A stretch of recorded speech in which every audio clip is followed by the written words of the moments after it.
Sa mga kababayan natin sa mga probinsya, may mga nagre-recruit ba sa inyo na nag-aalok ng pera? Bigyan kitang maraming pera. At nangangako ng magandang trabaho? Ingat lang dahil sa nakababahalang ulat na ito kung saan sa pinakatimog na bahagi ng Pilipinas, sa isla ng Sulu, ang mga nare-recruit na manggagawa hindi pinagkakape o pinaiinom ng energy drink para maging ganado sa pagtatrabaho, kundi sa pilitang pinapagamit ng droga. Pinipilit kami na pasabuhin. Pag trabaho mo na, paspas ang imuhang lihok, ang nagdala nimo ang katunan ng shabu. Ang balitang ito, hindi good item. Dahil ang utak rito, isang malaking sindikato na ang trato sa mahigit 100 nilang trabahador, kasama na ang 20 pang menor de edad, parang mga preso. Mga bata dito magtrabaho pa bisan mga gagmay. Pamuspusan sila o kaning mga silhig, kahoy. Nag-ayo kag bastrukon kag pusil dito. Pero sila ang gobyerno dito ba? Kung nasa halos dulo ka na ng Pilipinas, kanino ka hihingi ng saklolo?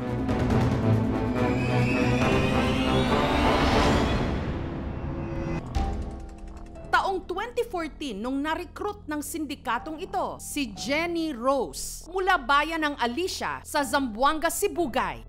Ang istorya nila, mag-recruit sila og mananagat. Yes, labutan pa man sila atong panahon na ma'am. Kuyog pud mi. Sino ba naman daw kasi ang hindi maeengganyo kung hindi ka pa nagsisimula sa trabaho? Inabutan na kaagad si Jenny Rose ng 15,000. Dito wala kaming bangka, wala kaming makina. May kuno mo kamtang nito makaadto mi dito nya. Kaya si Jenny Rose kasama ang buo pa niyang pamilya dinala sa malayong isla ng Tubalubak sa Sulu. 10 oras ang layo gamit ang bangka mula Zamboanga City. Payak ang buhay sa isla. Ang kabuhayan, pagpalaot at panghuhuli ng isda. Walang pulis doon, walang munisipyo, walang barangay. Pero sila ang gobyerno dito ba? Pero ang inaasahan ni na Jenny Rose na kaginhawaan, iba sa kanilang nadatnan. Mga bata dito magtrabaho pa bisan mga gagmay. Pamuspusan sila o kaning mga silhig, kahoy. Nag-ayo kag bastrukon kag pusil dito. Daghan sila pusil sa sulod sa ilang balay. Hindi rin daw sila halos sinisweldohan. Kailangan na sila magbalanse ma'am kay dako pa man among utang kontra sa among halin. Wa mi may mo suko mo sila mo likramo mi. Pati nga anak ni Jenny Rose, ang nooy 10 taong gulang lang na si Sofia, pinagtrabaho. Isig kaya akong kaimtang dito kay nagtrabaho ko, nagbulad og isda, ang labas sa ilaha, nya maghimbis pa sa isda. Gusto ko mugawas kay nisakpan man ko nila. Kalaunan, si Sofia sa isla na nakapangasawa, ang tubong Bohol na si Junel. Pag sumama kami, bigyan kami ng 10,000. Kala ko maayos na paghanap buhay, yun pala hindi. Mula alas 4 ng hapon hanggang alas 5 raw ng madaling araw, kung sila'y pinapalaot sa dagat. Pero sa halip na pera, ang ibinibigay daw na bayad sa kanilang serbisyo, bigas. Wala, kahit isang piso. Pag wala kang huli pag uwi mo, bugbog sarado ka. Wala tayong nahuhuli. Pinuputukan kami. Kaya sobrang hirap. Pag tayo lumaban, patay tayo lahat. Kaya para maging listo sa trabaho, dahil ilang oras na silang puyat, ang kanilang amo, puwersahan daw silang pinapagamit ng droga. Pinipilit kami na pasabuhin. Lahat ng magsisid gumagamit. Mawala yung puyat, hindi ka makatulog. May supplier doon na galing sa ulo. Ang amo namin yung kumukuha. Pag trabaho mo na, paspas ang imuhang lihok, ang nagdala nimo ang katunan ng shabu. Mo lang to'y nakapasa. Ang huna-huna alay mo gakusog. Ang imuhang lawas, wa na di ay kapoy na. Maraming bad effects ang illegal drugs sa katawan ng tao. Ang damage sa liver, sa kidney natin, lumalaki ang puso, sa utak, nagkakaroon sila ng state of confusion, nawawalan sila sa sarili nila. Marami doon nagka-ganyan tungod sa shabu. Wala na minahadlok dito ma'am, kaya wala may balao dito. Ang tinutukoy nilang amo, pinangalanan nilang Jamang. Siyang tol sa atin, Diyos, may sila bangka na pag tumakas, may panghabol sila. Kahit tawag lang, hindi kami makatawag. Baka daw kami mag-report. Maragbilanggo kami. Mao to namatay akong anak isa kay nanghid mi sa ila nga magpa-hospital mi. Di man sila mosugot. Matatakot ako kasi nandun kami sa isla. Kung mulayas mi, basi malunod mi sa dagat. Taong 2018, nagkaroon ng pagkakataon si Ginny Rose na makalabas ng isla nung pinayagan siyang tumawid pa Zamboanga para dalhin ang isa niyang anak na may sakit. Sa kondisyong may iiwan siyang anak sa Tubalubak Island. Ang istorya sa kong amo, dili siya musugot nga ibilin ang amo ang audal o namo si Sofia. Lahan daw maging kaso, di balik. Halos ikamatay dyan namo ang gagool. Gusto ko mugawas kay nasakpan man ko nila. Di ko nila pagawson, kay mahadlok sila na mukuang kuno ko sa sundalom, nakpan kuno sila. Nakalayas na ako pero nasakpan ko nila kay... Hanggang nito lang nakaraang buwan, ang isa sa makasamahan nila na si James, naglakas loob na tumakas.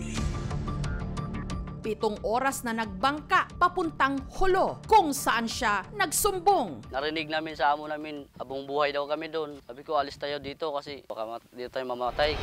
Ang PNP Zamboanga, katuwang ang iba pang mga ahensya, agad nagsagawa ng operasyon sa isla. Ni-rescue nila ang mahigit 100 mga biktima ng human trafficking. Mahirap yung nangyari considering na yung area ay sobrang kalayo. Makikita mo talaga na yung situation nito mga fisher folks is kawawang kawaway. Stage na forced labor yung nangyari sa kanila. Nakita rin nila sa bahay ng primary suspect ang 10 gramo ng shabu, mga sangkap sa paggawa ng pampasabog at samut-saring mga armas. Pero bago pa man sila nakarating ng isla, ang mastermind na si Jamang nauna nang nakatakas. Hindi namin sila abutan but then sa tulong na rin itong mga fisher folks natin is na-identify natin sila. Makafile tayo ng kaso against sa kanila. Considering na 123 victims qualified trafficking in persons na yon, yung penalty niya is life imprisonment and a fine of not less than 2 million pesos. Sa part siguro ng mga biktima is hindi natin sila pwedeng kasuhan. Hindi naman sila voluntaryo na gumamit. Napilitan na lang sila. Sila po ay nakauwi na po. Ito din pong livelihood. Yung pinaka-gino-consider po namin sa assistance na binibigay po sa kanila, yung pinupunan po yung mga dahilan bakit sila umalis sa lugar. Si Ginny Rose, muling nakita ang kanyang anak na si Sofia. Umuwi na rin ang buo nilang mag-anak sa Zamboanga. Pasalamat ko sa Ginoo nga giuli ra gid niya akong anak nga buo. May mga naiwan pa doon sa area but then hindi na natin malaman kung saan. Napakahirap na i-identify since maraming islet.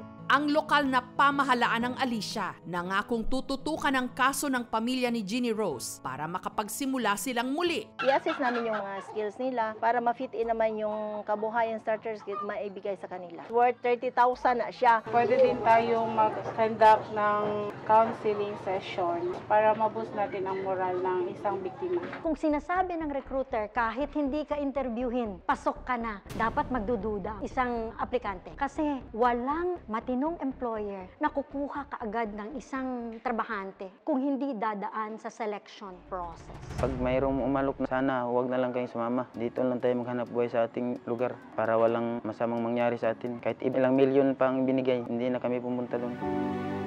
Umaasa sila 10 ang mahigit 100 pang mga biktima ng human trafficking at pang-aabuso na ito na ang simula sa inaasam nilang bagong buhay at pagkamit ng katarungan sa kalupitang sinapit nila. Thank you so much mga kapuso. Kung nagustuhan niyo po ang videong ito, subscribe na sa GMA Public Affairs YouTube channel. Don't forget to hit the bell button for our latest updates.